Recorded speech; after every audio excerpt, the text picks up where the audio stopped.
Hola, hola, ¿qué tal? Buenas tardes.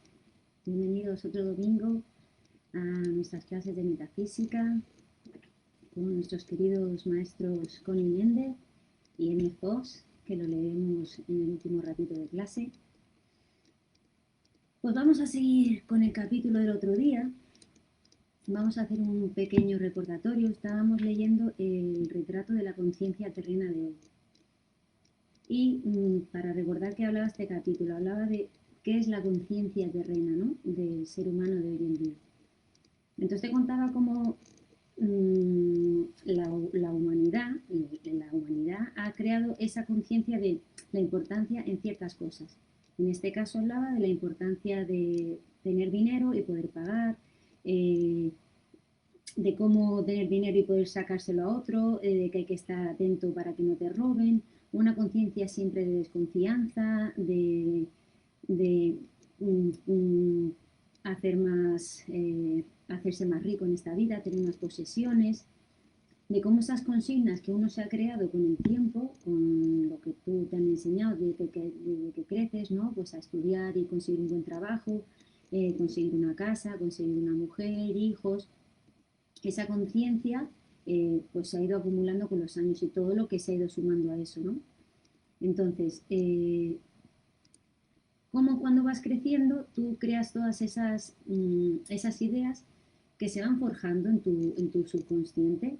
Luego llega el momento que por una serie de circunstancias, pues claro, al haber absorbido, acordémonos que hablamos de que el cuerpo como absorbe, ¿no?, como es una esponja, y entonces, claro, el cuerpo absorbía todos esos excesos mentales, anímicos, sensoriales, pues por querer con ansia pues tener más dinero, vivir una vida a tope, disfrutar todas las cosas, pues beber, gozar de la vida carnal, o sea, todo en exceso o sin tener un equilibrio con las otras cosas de la divinidad, como habla aquí, de la espiritualidad, que nadie piensa en su lado espiritual en esos momentos, sino que se centra en eso, lo que es la conciencia terrena, ¿vale?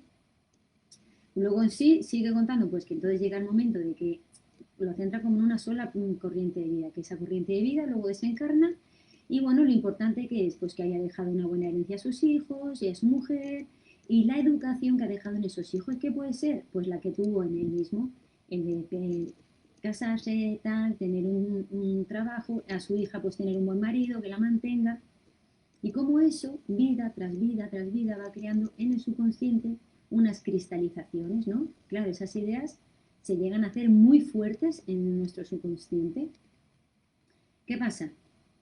Que dice aquí, llega el momento que hay que romper esas cristalizaciones, ¿no? Porque si no, dice que tú vienes al planeta Tierra, encarnas para aprender una serie de cosas y lo que hace y lo que estamos haciendo es venir a la Tierra en vez de limar y a quemar el karma que hemos acumulado, no, estamos acumulando más karma porque seguimos haciendo las cosas y prestando nuestra atención a lo material, olvidándonos de nuestro lado espiritual. Entonces, ¿qué pasa? Donde acabamos el otro día, que bueno, también hablaba de que esas cristalizaciones o esa efluvia, pues parece que se está deshaciendo pues porque cada vez hay más número de personas que miran su lado espiritual, ya sea estudiando metafísica o estudiando otras ideologías espirituales, ¿no? Afirmando las cosas buenas, afirmando las virtudes, negando los defectos de la humanidad, porque todo eso tenemos en cuenta que son pensamientos y sentimientos que son como ondas expansivas. Si tú te centras en afirmar que la humanidad es buena, que se está ahora viviendo una apariencia X, pero que la humanidad no es así, que la humanidad tendrá voluntad para cambiar y tal, cuantas más corrientes de vida haya teniendo esos pensamientos y esos sentimientos, eso crea una onda expansiva que a la larga influirá en más corrientes de vida y entonces será pues lo que vaya destruyendo, ¿no?, esas pequeñas cristalizaciones en todos los demás. Entonces, claro, luego él dice aquí, que aquí fue donde lo dejamos el otro día, dice, como es arriba es abajo, y como es abajo es arriba, que es la ley de correspondencia, que es una de las 7 leyes universales, ¿no? Y entonces dice, si aquí, hablando del mundo físico, dice, si aquí son imprescindibles grandes maquinarias para desbaratar rocas y cerros a fuerza de golpes, igual cosa sucede con esas construcciones cristalizadas, claro, con esas ideas cristalizadas en nuestro subconsciente. Dice, necesitan golpes para ser desbaratadas. Primero romperlas, segundo triturarlas y tercero limpiar y barrer el polvo. Dice ahora que en el plano espiritual hay una condición más que no hay en lo terreno. Dice, cada monstruosidad de esas fabricadas por nosotros, por nuestras mentes y nuestros sentimientos tienen vida, piensan, oyen y hablan. Claro, cada una de esas cristalizaciones, cada uno de esos pensamientos y sentimientos, hemos creado una entidad de odio, una entidad de egoísmo, una entidad de ira, de celos, de envidia, de avaricia. Hemos ido creando montones de entidades que, claro, que dice aquí, tienen vida, piensan, oyen y hablan. Obviamente diré, bueno, pues yo no oigo ni que nadie me habla, no. Porque, claro, como estamos metidos tanto en nuestro mundo físico, tampoco tenemos esa vibración tan alta como para darnos cuenta de esas entidades que están a nuestro alrededor. Luego más abajo se nombra a los clarividentes, personas que sí tienen desarrollado esa capacidad y sí oyen esas cosas, sí oyen esas voces. Como en algunas películas se puede ver, ¿no? Como alguien va a tomar una decisión y tiene aquí como una entidad que le dice, pero ¿por qué vas a hacer eso? ¿No ves que esa persona te está haciendo daño? ¿No ves que esa persona no te quiere? Pues eso sería un ejemplo de esas entidades que están aquí sugiriéndote que hagas el mal, porque es una entidad que tú has creado con ese sentimiento, con el sentimiento de ira o venganza. Si tú hubieras creado, a fuerza de pensamiento y sentimiento a lo largo del tiempo, hubieras creado una entidad de amor, pues esa entidad lo que te diría, perdónalo, entiéndelo, compréndelo, ¿vale? Entonces, entendemos que esas entidades, que es lo que te hace a ti moverte, tomar decisiones, son esas entidades que tú has creado. Porque ahora, en relación a esto, podríamos tocar otro punto, ¿no? De decir, ¿qué parte de todas las decisiones que tú tomas crees que eres tú mismo? O sea, ¿hasta qué punto te crees que tú solo te mueves en este planeta? Que tú eres tú y que no necesitas de nadie más. Porque desde el primer momento que tú te levantas, primero has estado durmiendo en una cama que ha fabricado alguien. Luego has ido a un sitio a comprarla. Luego te pones ropa que también ha fabricado otra gente la tela. Luego desayunas comida que ha recolectado alguien o la ha puesto en el supermercado. O sea, toda tu vida, todo lo que tú haces cada día, hay muchas, muchas corrientes de vida implicadas en todo eso que haces. Pues a nivel espiritual, en todas las decisiones que tú tomas, hay muchas entidades pululando alrededor tuyo. Que tú no te das cuenta, porque es que vamos en automático, porque es que vamos como autómatas haciendo las cosas. Pero si tú te pararas, muchas veces no has hecho algo y dices, jolín, ¿y por qué habré hecho eso? Si verdaderamente no estoy muy de acuerdo, ¿no? Con esa reacción que tuve o tal. Pues quizás porque tienes una entidad creada de hace muchísimos años que te ha llevado a tomar esa decisión. Tú no la has pensado, no has pensado tampoco las repercusiones de esa decisión que has tenido. Pero es que esas entidades, si tú has creado muchas entidades no agradables, inarmoniosas, pues están todo el día ahí hablándote, sugiriéndote cosas. Hasta que seamos conscientes y nos demos cuenta de que esas entidades están ahí, casi que dominando tu hacer, pues y tomes partido y tomes decisión en cómo hacerlo, que ahora aquí Connie nos dice, pues claro, no dejas de ser un poco una marioneta en un montón de situaciones, ¿no? Entonces él te dice, esas entidades tienen vida, piensan, oyen y hablan. Dice, lo que piensan y dicen, siempre relacionado con el material que se les dio en el momento de su creación, claro. Una entidad de odio, pues que piensa y dice siempre en base a eso que la creó, hacia el odio. Por eso siempre está aquí hablándote de odio, sugiriéndote odio. Entonces tú, todos los pensamientos que vas a tener a lo largo del día van a ser, pues vaya mala gente que me rodea, pues menudo país de mierda, pues menudos compañeros que tengo. O sea, todo a tu alrededor para ti va a ser malo, va a ser inarmonioso, porque tienes una entidad tan grande creada a tu lado que no te deja ver las cosas de otra manera. Si tú decidieras destruir esa entidad poniéndole, enfrentándote a ella, diciendo, no, yo no quiero pensar así, yo no voy a seguir alimentando esta idea en mi subconsciente.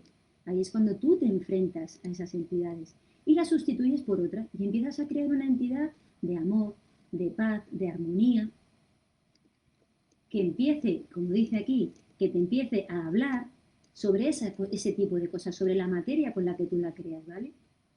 Por eso dice, si fue una creación de furia, de odio y venganza, pero me he saltado una frase, dice, vale, lo que piensan y dicen siempre relacionado con el material que se les dio en el momento de su creación, ¿vale? Sí. Dice, si fue una creación de furia, de odio y venganza, en el momento en que se le libera hacia el aire, en el momento en que se desbarata la corteza que la aprisiona en nuestro subconsciente, ella sale al aire gritando todo lo que la fabricó. Claro, llega un momento que tú tienes un sentimiento de odio, pero bueno, decides enfrentarte a esa entidad. Y es como si rompieras un poco la coraza que esa entidad tiene y sale, ¿no? Vibracionalmente, ten en cuenta que estos son energías, sale alrededor.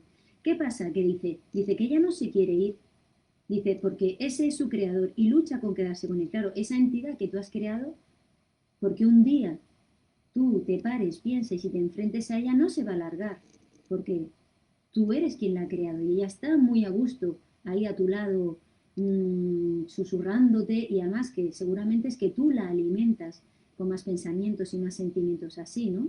Entonces esa entidad no se quiere marchar, quiere seguir ahí. Dice, y aquí por eso nombra a los medios, dice, los medios claroaudientes les oyen esas entidades, las oyen y creen que son personas que los están persiguiendo. Oyen en palabras los pensamientos que ellos mismos tuvieron hacia los demás. Y naturalmente, como todo se devuelve, los oyen y creen que son personas que los están persiguiendo. Los oyen clamando contra ellos mismos. Ellos son capaces de oír a sus propias, a esas propias entidades que han creado.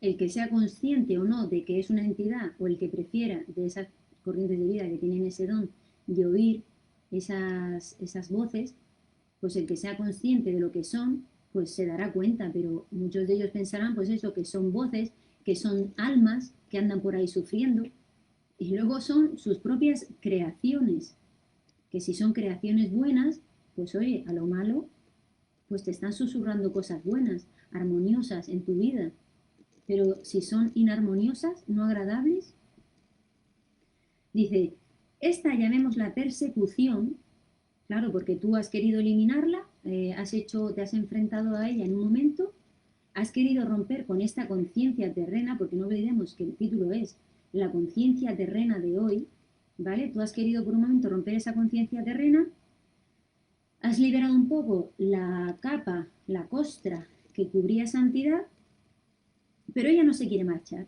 Y dice entonces, esta llamemos la persecución, porque ella te persigue, no te quiere abandonar. Dice, dura un tiempo, mientras la víctima aprende a rechazarla. Que es lo que os decía, pues nosotros tenemos que aprender a rechazar a esas entidades inarmoniosas que no queremos al lado nuestro.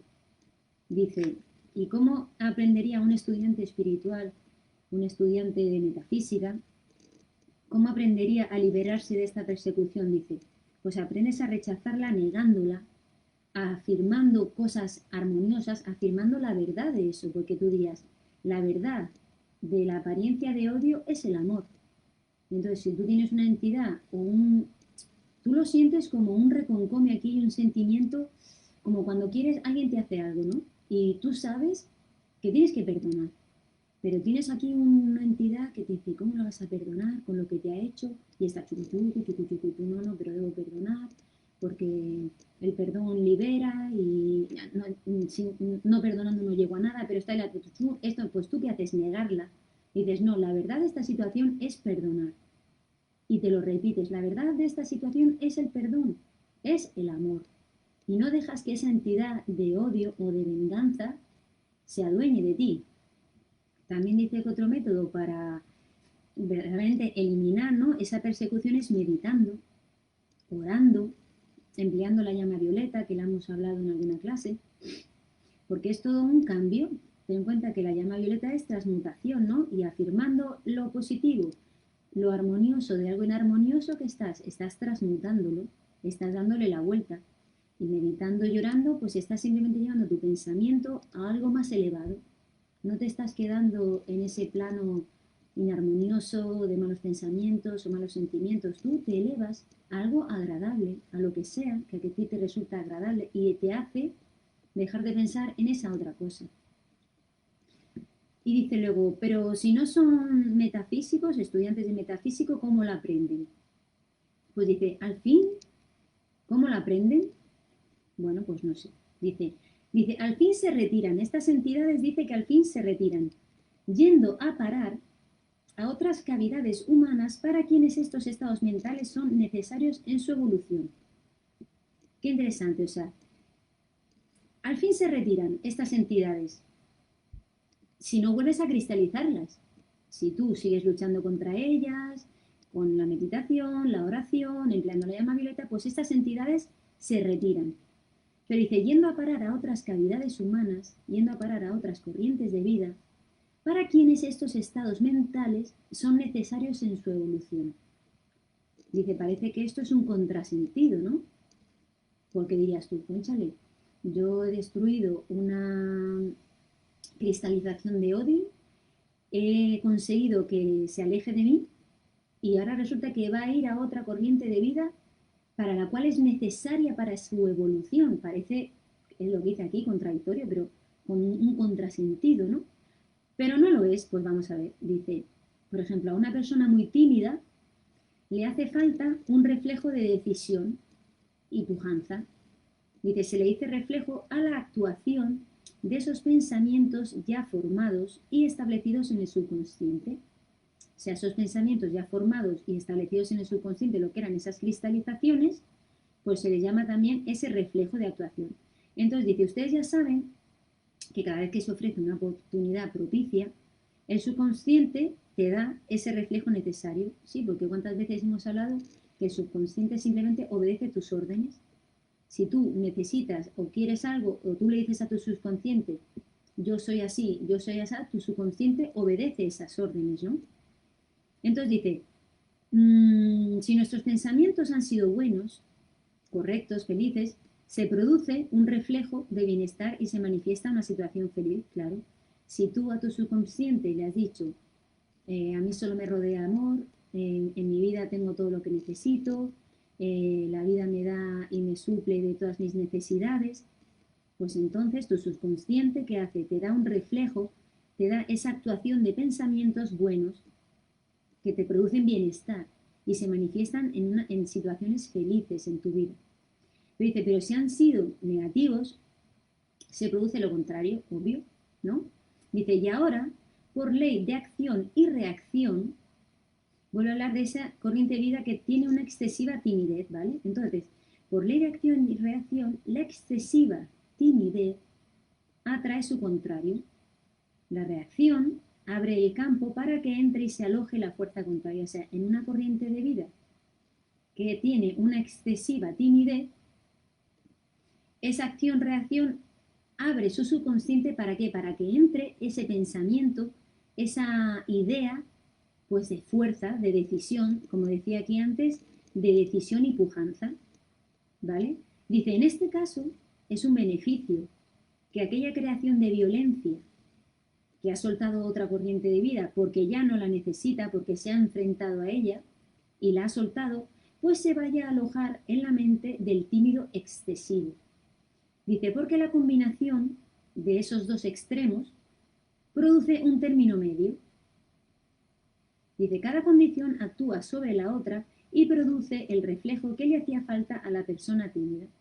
Oye, pues qué bueno, ¿no? Encima podemos decir, mira, pues encima que yo me libero de una cristalización inarmoniosa, encima sé que al yo liberarla, puedo ayudar a la evolución de otra corriente de vida que sí la necesita, porque vive en un estado de conciencia totalmente contrario.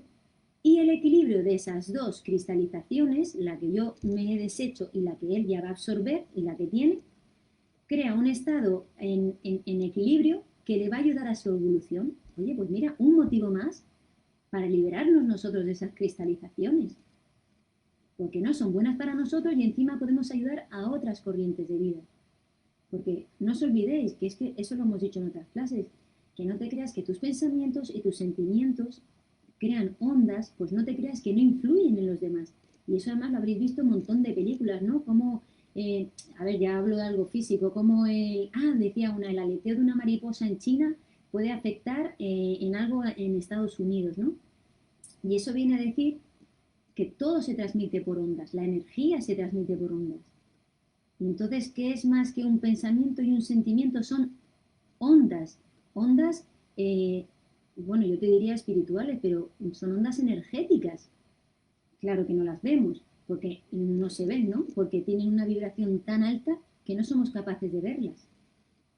Es como cuando tú vas por la calle y como tú tengas un día que tú estás un poquito así, pues que tú no estás seguro, ¿no? Pues, que sales potente, ¿no? Hay días que sales alegre, ahí a tope de power y no hay nada que pueda contigo. Pero otros días tú sales un poquito así, tal. Y te afectan mucho más situaciones que a lo mejor un día que tú sales lleno de energía no te afectarían. Es que a lo mejor ni te fijarías en ellas, ¿no? Situaciones que pasen a tu alrededor, conversaciones de otras personas o yo qué sé, cualquier cosita. Pero ese día a ti te afecta. ¿Y qué es? Que tú tienes tu guardia, tu protección, como yo te iba a decir, la guardia baja. Tú tienes tu protección baja, donde te has protegido contra esas energías que hay alrededor de otras personas. Porque si tú estás con tu energía baja y vas por una calle y aquel está pensando en la deuda que tiene, el otro en que tiene un problema con un familiar, el otro no sé qué del trabajo. Y todas esas ondas, si tú no estás fuerte, si tú no estás cargado, te influyen y por eso tú es que llegas hasta peor a casa, ¿no? Y dices, vaya día que tengo, que parece que me han chupado toda la energía. Pues eso tiene que ver con eso. Y en otro capítulo se habla de eso, de cómo protegerte, de cómo proteger tu cuerpo emocional, ¿no? Porque no puedes salir y, por ejemplo, si vas a un hospital o si vas a sitios así, yo que sea un tanatorio, que hay una efluvia de emociones, pues hombre, inarmoniosas, ¿no? Porque como tenemos ese concepto en esta humanidad de la muerte y todo ese rollo, pues si dejas que eso te afecte, pues claro, sales de allí entre con mala leche, triste y miles de otros sentimientos no armoniosos, bueno, puede ser una bomba explosiva, ¿no? Pues entonces aquí, viste, te dice que es cuando tú te liberas de esas cristalizaciones puedes incluso ayudar a otras corrientes de vida, ¿vale? Luego dice Connie, claro, las personas que no son claroaudientes no oímos no oímos a esas entidades hablarnos, ¿no? Pero en cambio sí nos sentimos, pues a veces con un malestar horrible de culpabilidad.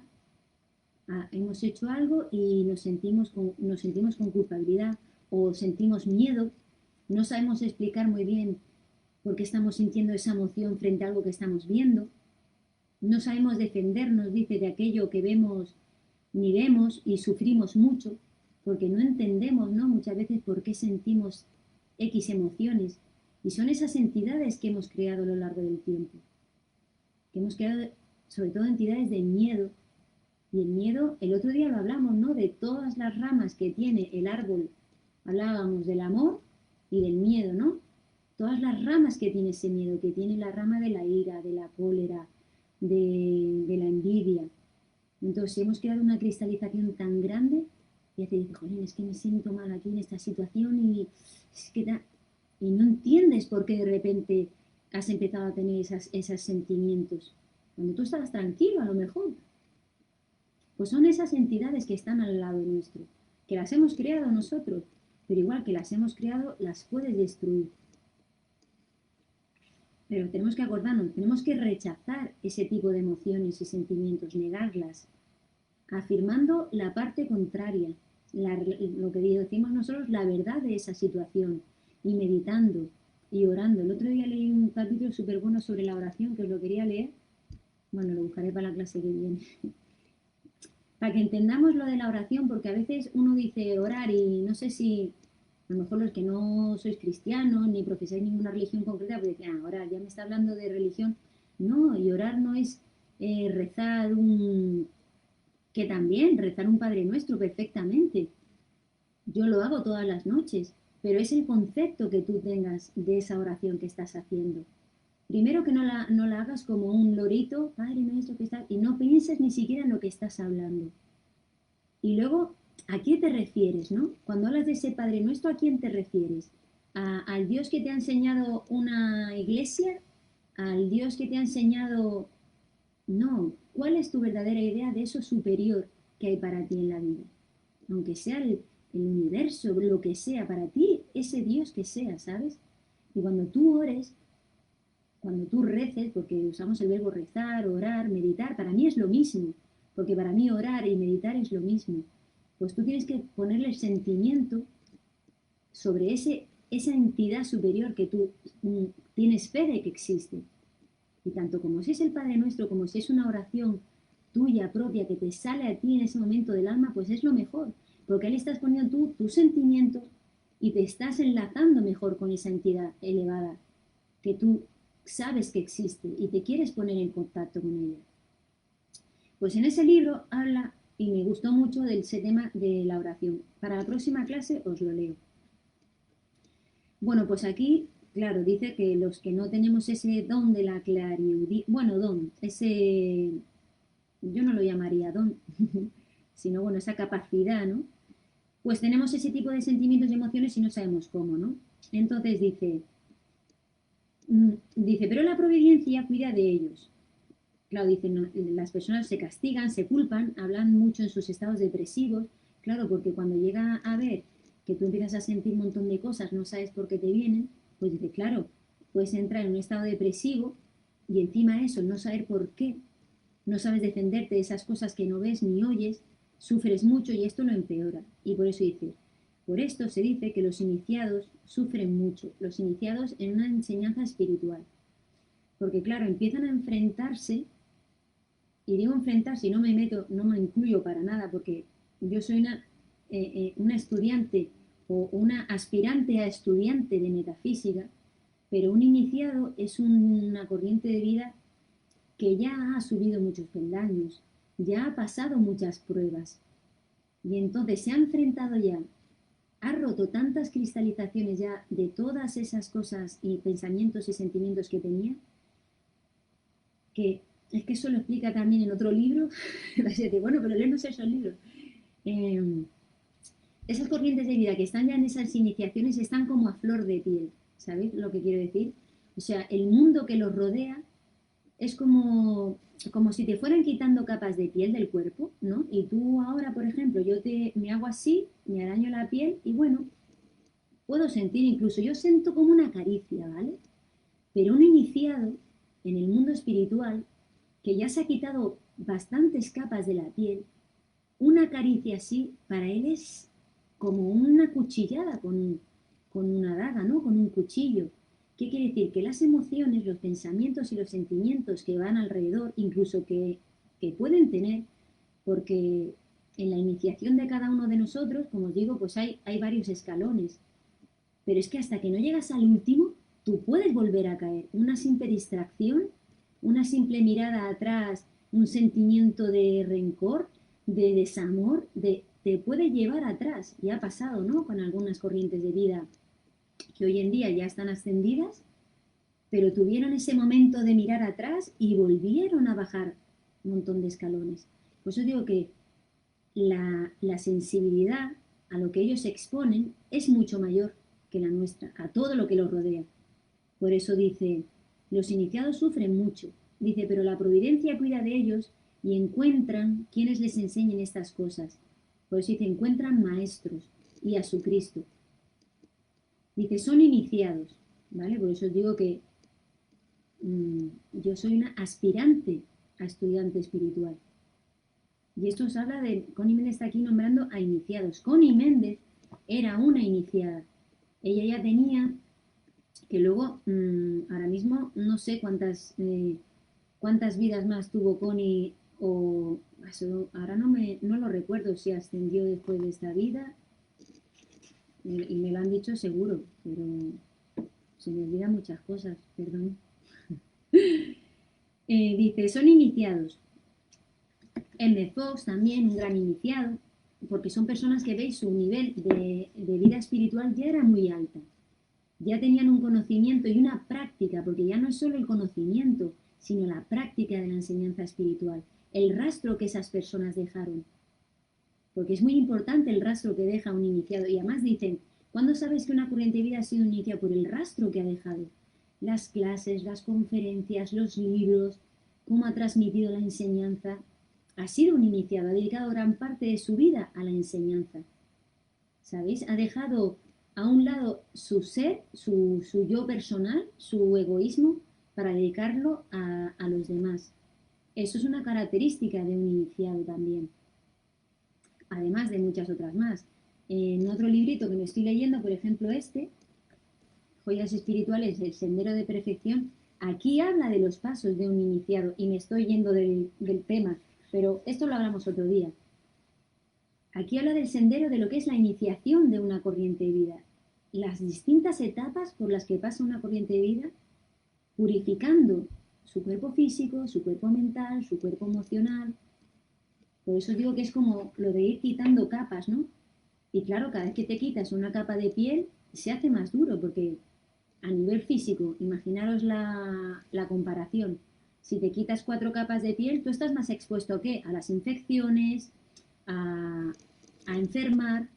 Pues claro, cuando tú eres un iniciado y estás depurando, estás purificando tu cuerpo físico, tu cuerpo mental, eres mucho más sensible a todo lo que te rodea, a la efluvia que te rodea de las demás corrientes de vida, a esta conciencia terrena que también les rodea. Entonces son corrientes de vida que tienen que estar mucho más alerta. Por eso la entrega hacia la enseñanza, olvidan el yo, el ego con minúsculas, ¿vale? Porque es parte del camino. Entonces dice, ya son iniciados y ya conocen el camino y la forma de actuar.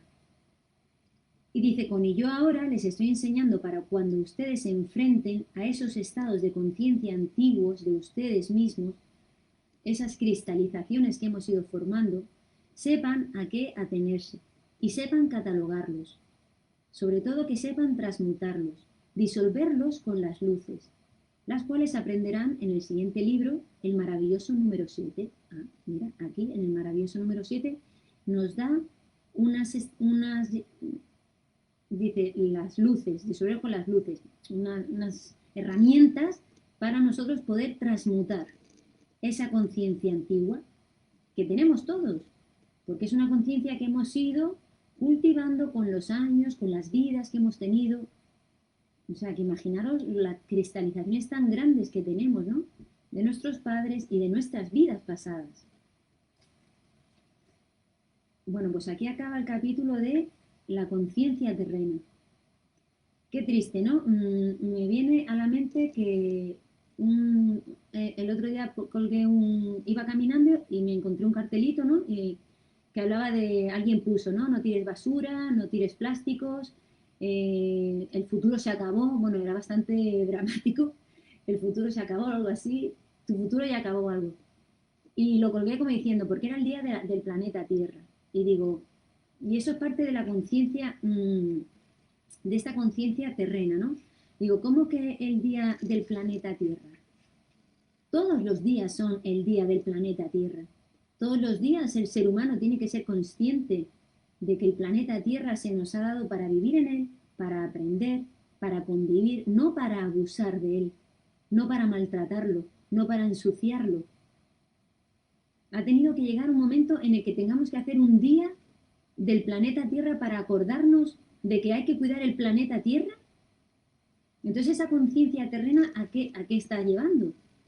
Esa conciencia terrena está llevando a la destrucción misma, ¿no? Del propio planeta. Luego que si el día de la mujer maltratada, que si el día de... O sea, hay que recordar verdaderamente que hay que respetar a las mujeres, hay que recordar que hay que respetar a los niños, de la infancia, la protección del menor. Hay que recordar todo eso en un día, hacer un día para que la humanidad tenga la conciencia de que eso no son actitudes armoniosas, que no son actitudes que el ser humano deba tener. Ostras, pues es que normal que en un capítulo anterior dijera que cómo iba a saber nuestro propio Cristo o nuestra propia conciencia que somos perfectos, si es que no hacemos sino crear imperfección, ¿no? ¿Cómo te vas a creer que eres perfecto si a tu alrededor no creas y no ves sino imperfección? Porque no le eches la culpa solo al prójimo. Mira hacia ti dentro también. ¿Cuánta imperfección creas tú? ¿Vale? Porque también es muy fácil echarle la culpa al otro. Señores, que aquí nadie puede tirar la primera piedra, nadie está libre de culpa. Y eso lo decía el Maestro Jesús, ¿no? Quien esté libre de culpa, que tire la primera piedra. A ver quién es el listo, a ver quién se atreve. Y entonces un compañero ponía, parece, da pena que se tenga que decir algo que es obvio, ¿no? Como lo de no tires basura y tal. Pero ahí está lo de la conciencia de cada uno. Para lo que, para lo que es para ti obvio, que es no tirar basura a la calle, hay conciencias, hay corrientes de vida que para ellos, yo creo que ni se les pasa por la cabeza que no deben tirar basura a la calle. Yo imagino que también la tirarán en sus propias casas, porque no se entiende que vayan por la calle tirando porquería, ¿no? Pero claro, lo que para mí es obvio, lo que para ti es obvio, para otro es una ilusión. No le prestan atención y es el tema de la conciencia, los niveles de conciencia. Y eso a nivel terrenal, a nivel físico, como te estoy hablando de tirar basura, pues igual es a nivel espiritual. Para mí es importante tener una conciencia en la que lo más, algo muy importante es la vida espiritual y saber qué soy, a dónde voy, a qué he venido aquí. No me creo que esto sea solo venir, casarse, procrear, trabajar, morir y chimpún. No. Y por eso la enseñanza que te da pruebas, que te dice, comprueba las cosas que te digo. A mí me ha abierto una puerta, no, te diría que me ha abierto, vamos, todo un hangar. Yo que trabajo en un hangar, que me ha abierto las puertas de un hangar entero. Porque compruebo, pongo en práctica la enseñanza y me doy cuenta de la importancia de darme cuenta de mi lado espiritual, de cuán pequeño era mi conciencia antes, ¿no? Pensando lo limitada que estaba mi conciencia en cuanto a lo que yo puedo hacer, en cuanto a lo que la vida me da, las limitaciones que uno tiene, pues es lo mismo que antes con lo de la basura, la conciencia de uno y la conciencia de otro. Si tú estás con una corriente de vida que cree que viene aquí a ganar dinero para gastarlo y para luego dentro de X años morir, y para ti eso es lo más, eso es sublime, eso es efímero, eso es hoy y mañana se ha acabado eso. Pues lo mismo con todo. Bueno, el siguiente capítulo habla de no puede ser tu deber. No puede ser tu deber, pues vamos a ver qué dice. Dice, si estás tratando de vivir la vida espiritual, tienes derecho a la paz de tu alma y al progreso armonioso. Si estas cosas te están fallando, pídele a la sabiduría divina que te demuestre el motivo del fallo. ¿Vale? Pues mira, si estás tratando de vivir la vida espiritual, si eres un estudiante de alguna enseñanza espiritual, metafísica, yo que sé, budismo, lo que sé, tienes derecho a eso, a una paz, a la paz de tu alma y al progreso armonioso. Pero si algo de eso te falla, ¿vale? No sientes paz en tu alma, ni ves que estés progresando armoniosamente, pídele a la sabiduría divina que te demuestre el motivo del fallo, porque puedes estar haciendo algo mal. Yo primero te diría que si estás haciendo y tratando de vivir una vida espiritual solo, yo creo que ahí está el primer fallo. Por eso hablaba antes del maestro, que la vida te pone un maestro, te pone un instructor, te pone un grupo espiritual, corrientes de vida que tienen esas mismas inquietudes que tú, que te pueden ayudar en momentos de duda y sobre todo para que no te autoengañes, no creas que estás avanzando en el sendero espiritual y no sea así. Porque claro, uno para adentro pues lo ve todo pues bajo tu propia conciencia y dice, no, no, yo vamos, yo lo tengo trabajadísimo, yo el amor, yo amo a todo el mundo. Y luego viene uno, te pega una zancadilla y vamos, y casi que le pegas un cachetón. Eso no es amar.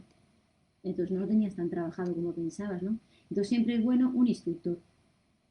Ese podría ser un motivo del fallo, ¿no? Pero vamos a ver qué dice Connie. Dice, es tu deber dedicarle un tiempo razonable a la oración diaria, en la forma de una meditación o una lectura espiritual o un repaso de tus afirmaciones preferidas y vivir el resto de tu vida de acuerdo con la voluntad divina hasta donde puedas tú en este momento. Fijaros la de veces que repetimos lo de la oración diaria, lo de la meditación. También en un capítulo le dijimos lo de la lectura espiritual, ¿no? Leer libros de enseñanza espiritual, que hay montones, montones. Buscar en vuestras ciudades, que seguro que hay librerías con libros de enseñanza espiritual. Aquí en Las Palmas hay una muy buena que en la isleta, que es donde yo voy de vez en cuando a buscar algún libro o alguna cosa. Si queréis, me escribís y os digo dónde es. Y cogéis un ratito, media hora al día, y lo dedicáis a una lectura espiritual. Yo me refiero si os cuesta mucho meditar, porque hay gente que le cuesta meditar porque se abstraen, le vienen pensamientos. Acordaros del programa que os dije que estaba en Netflix, Headspace, Espacio para la Meditación. Me viene muy bien porque te da herramientas para desconectar, para enfocarte en otra serie de pensamientos y con la práctica consigues que eso sea un hábito en ti y dominas, ¿no? La meditación, el estar en calma. Pero la lectura espiritual igual, porque a la vez aprendes, lees y pones en práctica las cosas, herramientas que te diga, ¿no? La enseñanza.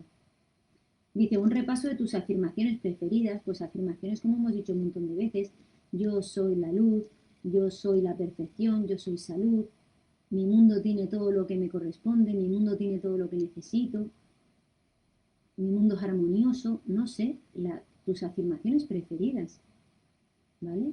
Y vivir el resto de tu vida de acuerdo con la voluntad divina, hasta donde puedas tú en ese momento. Dice, si en realidad están cumpliendo con este deber sinceramente, no puedes hacer más y no tienes por qué angustiarte ni reprocharte, ni tener sensación de culpabilidad por el hecho de que no estés logrando lo que en este momento presente no te es posible. Claro, también recordemos que hemos hablado que muchas veces hacemos un decreto, pedimos a la vida ciertas cosas. A ver, que la vida no nos dé las cosas que hemos pedido no quiere decir que no haya un progreso espiritual, es que las cosas se nos serán dadas en el momento adecuado, cuando sea adecuado para nuestro avance, no en el momento que tú quieras, porque a lo mejor en ese momento no es el correcto y te puedes estancar, te puedes equivocar. Entonces las cosas te vienen en el momento adecuado. Tú pide lo que creas que es correcto para ti, para los demás, y las cosas te vendrán. Ahora, si no te llegan ipso facto, ten en cuenta que la vida tiene también su decisión de decir, ahora no es el momento adecuado para ti. Pues dice, pero si tú cumples con este deber de meditar, de hacer tus oraciones y vivir de acuerdo con la voluntad divina, que una forma sería cumpliendo las 7 leyes universales, cumpliéndolas, manifestándolas, que eso ya son palabras mayores, me refiero, teniéndolas en cuenta, conociéndolas, intentando verlas en todo momento a tu alrededor. Las 7 leyes. Pues ahí estás cumpliendo con la voluntad divina y tener buenos pensamientos y buenos sentimientos y amar al prójimo y hacer un servicio siempre a los demás. Eso es vivir tu vida con la voluntad divina. Pero si estás haciendo todo eso sinceramente, no puedes hacer más y no tienes por qué angustiarte ni hacerte ningún reproche, ¿vale? Porque dice, ni tener la sensación de culpabilidad por el hecho de que no estés logrando lo que en este momento presente no te es posible. En cambio, no puede ser tu deber hacer algo que está más allá de tus fuerzas o de tu alcance en el momento, ¿vale? No puede ser tu deber hacer algo que está más allá de tus fuerzas o de tu alcance en el momento. Dice, Dios es tu Padre, y un padre amoroso nunca le exige lo imposible a un hijo que se comporta bien con él. Esto podría entenderse como que no te pongas metas. A ver, como hemos dicho, ¿no? Por ejemplo, algo así muy exagerado sería, el Maestro Jesús hizo milagros.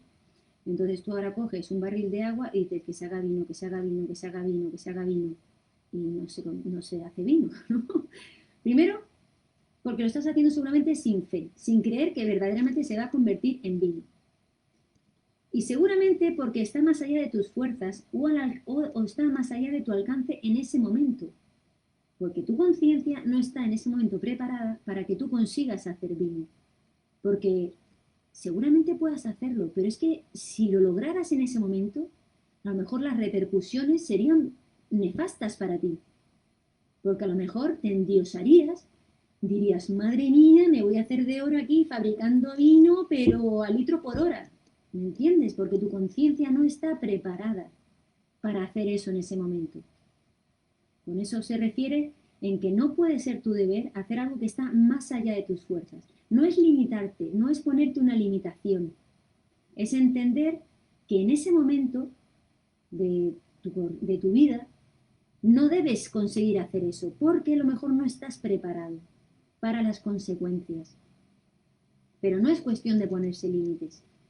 Como dice, hay un decreto que dice, yo soy la brillante y radiante presencia de Dios sin límites, sin impureza y sin imperfección. Sin límites.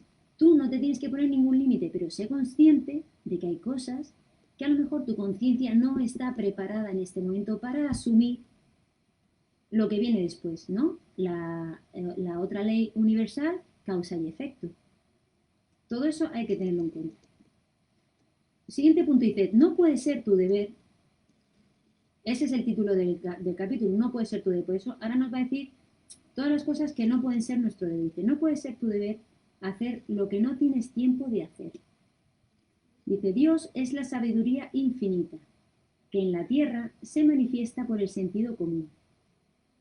Y no es sentido común esperar que se cumplan más deberes de los que caben en un día de 24 horas. Pues ahí no queramos tampoco. A ver, tú tienes un cuerpo físico, un cuerpo emocional y un cuerpo mental que tienes que cuidar. Tampoco quieras hacer ahora todo lo que no has hecho de aquí para atrás. Por eso todo es, como decía aquí el maestro Buda, por el caminito del medio. No seamos radicales, ni aún no hago nada, ni en el otro lado opuesto, ahora lo voy a hacer todo, que no voy ni a dormir, ni a tener en cuenta mis responsabilidades humanas, ni tantas otras cosas. ¿Vale? Entonces, no puede ser tu deber hacer lo que no tienes tiempo de hacer. Que eso no es excusa para agarrarnos a esto y decir, no, no, es que no tengo tiempo para hacer esto otro, no, porque tal, y ponerte a hacer otras cosas humanas, como irte de paseo o irte a no sé cuánto, que también hay tiempo para eso.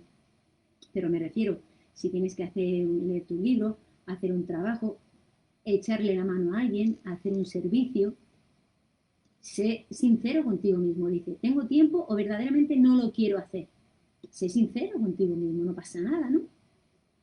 Pero entonces lo que tenemos que tener en cuenta es eso. No puede ser tu deber hacer lo que no tienes tiempo de hacer. Dios es la sabiduría infinita, que en la tierra se manifiesta por el sentido común. Es muy importante el sentido común. Eso lo dijimos en las primeras clases. ¿Os acordáis de las 3 deseos que decían para un niño, que era una buena condición física, el sentido común y la tercera no me voy a acordar ahora? Ya me acordaré, pero era sentido común. Dice, y no es sentido común esperar que se cumplan más deberes de los que caben en un día de 24 horas. No os olvidéis. Bueno, vamos a dejar aquí el capítulo este de no puede ser tu deber, que se presenta muy interesante. Y como llevamos poquito, el próximo día a lo mejor lo empiezo al principio. Y vamos a ver nuestro capítulo de Dale valor a tu vida. Ahí para que se vea en Facebook. Dale valor a tu vida de Mecfos. Y se titula hoy, El amor divino nunca falla. Oh, el amor divino nunca falla. El amor divino, no el amor humano. Dice, el amor divino nunca falla. El amor divino resuelve cualquier problema. Afirmaciones como las anteriores se repiten en los libros de metafísica y, por supuesto, son perfectamente veraces. Pero uno no siempre piensa que los escritores o los lectores entienden con claridad lo que significan. Es cierto que muchas personas creen firmemente en ellas y, sin embargo, obviamente han sido incapaces de probarlas en la práctica. ¿Por qué? Creo que la explicación radica en que consciente o inconscientemente la gente piensa que el amor divino es una especie de poder ubicado fuera de ellos, probablemente en el cielo, como en el paraíso ortodoxo, y esperan que en poco tiempo, si piden con la fuerza suficiente, ese poder bajará a rescatarlos. No suelen admitir que abrigan esa idea, pero creo que esa noción es la que en realidad suscriben. De hecho, no existe tal poder exterior y por lo tanto no se puede recibir ayuda de esa manera. El único lugar donde puede existir el amor divino, en lo que a usted respecta, es en su propio corazón. Cualquier amor que no esté en su corazón no existe para usted y por lo tanto no puede afectarlo de ningún modo. Lo que debe hacer, pues, es llenar su corazón de amor divino, pensando en ese amor, sintiéndolo y expresándolo. Y cuando esa sensación de amor divino sea lo suficientemente vívida, lo sanará y resolverá sus problemas. Y le permitirá sanar también a otros. Esa es la ley del ser, y ninguno de nosotros puede cambiarla. Ahora vemos por qué la crítica, la queja, el hincapié en los agravios, el ansia de superar a otros, etc., son fatales para la manifestación, porque impiden que el amor divino nos sane. Por eso decía al principio lo de amor divino y no el amor humano. Porque si en montones de libros de metafísica nos dice el amor divino nunca falla, el amor divino resuelve cualquier problema, pero claro, ese amor tiene que radicar dentro de ti. No es que tú pidas a la vida, mándame un mogollón de amor para enfrentarme a esta situación. No, tú tienes que trabajar y con el pensamiento y el sentimiento crear ese amor divino dentro de ti. No que de repente te sea insuflado. Además, como un montón de veces hemos dicho, todas esas cualidades las tenemos. ¿Qué pasa? Que las tenemos ahí olvidadas. Entonces tú tienes que manifestar todo eso. Por eso dice que, claro, la gente lo lee, pero no crean, no somos incapaces de ponerlas en la práctica. ¿Por qué? Porque la gente cree que el amor divino es una especie de poder ubicado fuera de nosotros. Y no está fuera de nosotros, está dentro de nosotros. Tenemos que encontrar y saber la manera de manifestarlo. Dice probablemente en el cielo, tal, pero no. No suelen admitir, claro, no solemos admitir que abrigamos esa idea, pero es lo que creemos, ¿no? Por eso pensamos que el amor divino es algo tan, no sé, como una cosa así fantástica, ¿no? Pues no, no es nada fantástico. El amor divino puede ser un amor, el amor de querer, de amar sin esperar nada a cambio. Eso sería una manifestación del amor divino. Pero ¿quién de nosotros ama sin esperar nada a cambio? Yo no, todavía no. Lo haré, pero todavía no. Pues eso son todas esas cualidades divinas que tenemos dentro de nosotros, pero somos incapaces de manifestarlas por nuestras limitaciones, por nuestras cristalizaciones, que nos impiden creer que somos capaces de hacer esas cosas. Luego la voluntad que tengamos de querer hacerlas o no, ¿vale? Porque claro, digo, yo quiero tener amor divino, quiero manifestarlo, pero es que a ver, si esa persona a mí no me demuestra algo, yo no voy a hacer nada por amigo, ya estás poniendo ahí un pero, un porqué humano. Estás metiendo tu lado humano en ese sentimiento. Así no vas a manifestar nunca las cualidades. Bueno, no sé si lo he dicho, lo de dejar a un lado, olvidarnos del mí, de para mí, lo que quiero yo, lo que tal, intentar ver también y pensar lo que quiere el otro, ¿no?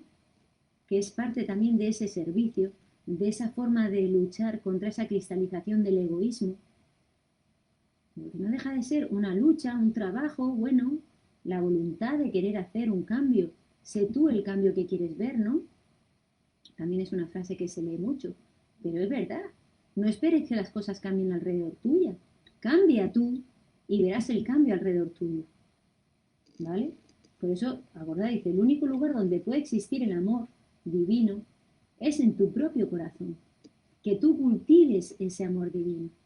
Y cuando tú ya tengas ese hábito de ese amor divino, es que fluirá solo, ya no tendrás ni que concentrarte ni pensar si estás amando divinamente o no, porque fluirá solo, como todos los hábitos elevados que tengamos. Por eso es el amor divino nunca falla. Claro, si tú eres consciente de que lo tienes y le das un buen uso y lo manifiestas, nunca falla. Como la expresión, la luz de Dios nunca falla. Es que la luz de Dios está ahí, la luz de la vida está ahí. Ahora que tú prestes tu atención a las cosas negativas, a los problemas, a las desgracias, y no prestes y pongas tu atención en la luz, en las cosas agradables, en las cosas armoniosas, eso ya es cosa tuya, ¿no? Luego no reclames el por qué todo sale mal o tal. Piensa más bien en qué estás prestando atención en tu vida, a qué le estás dando poder. Bueno, pues hasta aquí la clase de hoy. Esperemos que hayamos sacado cosas buenas que podamos poner en práctica. Yo os digo que me leí este libro hace muchos años y ahora que lo estoy releyendo con vosotros, lo veo de otra manera, aprendo cosas que en su día a lo mejor no aprendí, porque bueno, tenía otro estado de conciencia y todo va cambiando y seguramente vosotros si seguís con la enseñanza espiritual, lo que hoy veis, dentro de un par de años puede que lo oigáis de otra manera, en otro sitio y digáis, jo, y si os despierte otra cosita. O sea que todo, como yo digo, todo cuenta. Y en el mundo espiritual nada, nada sobra. Por eso dedicarle vuestro rato al día, la meditación, la oración, para luchar contra esas cristalizaciones, esos pensamientos y sentimientos, esas limitaciones que tengáis de vosotros mismos, enfrentaros a esas cosas. Y los libros de enseñanza espiritual os pueden ayudar mucho. Pues nada, un placer, como siempre, esta horita con todos vosotros y nos vemos el próximo domingo. Que tengáis una divina semana. Adiós.